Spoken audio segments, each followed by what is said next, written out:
What's happening, football world? Ready for what could be the most intense atmosphere for a Week 13 game between two teams with 5 wins combined. Deshaun Watson is on the active roster, and he is their quarterback. This isn't running into your ex when you're out for dinner. This is having them over for dinner, and they get to sit right there at the head of the table. It's an awkward and uncomfortable situation for many. The crowd for this one, the atmosphere around it outside. Hard to preview emotion, right? Hard to know how Deshaun Watson is going to deal with it all. Hard to know how he'll play since we haven't seen him on the field since 2020. I'm looking forward to just moving forward with my career. We know what he's capable of. We know what he's supposed to do for Cleveland's offense. And we know it's an offense that has been built around the run for the last few years. Was built around the run in their upset win over Tampa Bay. They give the ball to Chubb. He's driving for the goal line. He's in! He's in! Touchdown! Nick Chubb, and the Browns are winners! Nick Chubb with the walk-off touchdown versus the Bucs. It was a fat cherry on top of a 115-yard day Sunday. Here's the give, and here comes Chubb running left. He's got a block, 35. He's to the 30, 25, 20. He's to the 15. He's inside the 15-yard line. You could argue, keep it simple, you know? Houston is allowing 5.2 per run to running backs. Derrick Henry, at 250 pounds, just shook the shoes off Jonathan Owens and then got in the end zone, carrying about 2 Texans with him. I'm not saying I have a horse and the Chubb should be the star of the game race. I just wonder, do Texans fans really need to have the year they've had and have Watson make his first start in Houston and sparkle? Salt, meat, wound if that happens. And the Texans, even against a 4-win team, would need to play way over their heads to pull this off. Hit,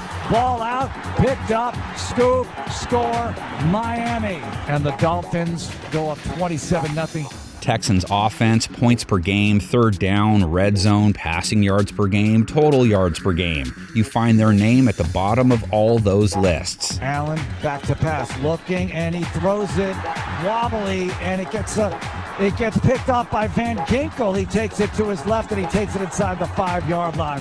What was that? Defense has been their one saving grace. They're not terrible there until last week, though. Game was over at halftime.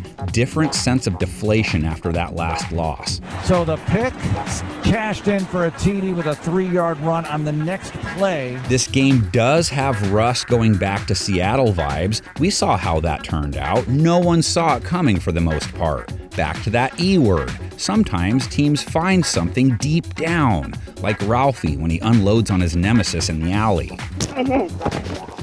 No, hell no. Hell no.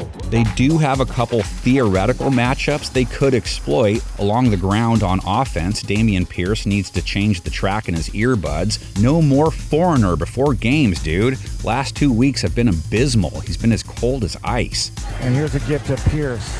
Front side left, a lot of traffic, no gain. Just nowhere to go. But the kid has rushed for 80-plus yards 6 times. If he could grind and keep the score close, you know. Pierce breaking tackles. Pierce still on his feet. And they finally bring him down. Beastly running from Pierce. How fun was that to watch? And look at this. Cleveland's defense has given up 5.2 a run to running backs. He gives it to White. He's wide open. 40, 50, 45, 40. And MJ Everson whips him into the Browns sideline. There was nobody home over on the right side of the Browns defense. Texans passing attack is in shambles right now. Brandon Allen got plugged in last week, according to some outlets. Then Kyle Allen didn't make a difference. 215 yards, 2 picks. Success needs to happen for Kyle Allen here soon, or you run the risk of guys in the huddle not quite believing that he can get it done. Allen got sacked 5 times, too. Teams that take that many sacks seem prone to a dude like Myles Garrett. Corralled the GOAT 1.5 times in his latest game. He's got 10 bags now. Here come the Browns right at Brady, and they got him! Myles Garrett got him! He got him by the right ankle and knocked him down! I said there were 2 possible thermal exhaust ports. Cleveland is allowed a plus 30 pressure rate this year. Not good when you're over 30. That's the line. And Watson has always been prone to taking a lot of sacks. He's dropped at the 20-yard line. What a sack by Nacho. It was like a professional wrestling move. Texans pass rush, a pressure rate over 30. Jerry Hughes has 8 takedowns. Hurts is in trouble again. He's going to go down. Jerry Hughes Gets him again. Anyone biting? I just have to make this as fun as possible, man. You guys finish the preview as usual with your convos in the comment section, complete with predictions, which is how we will complete this preview.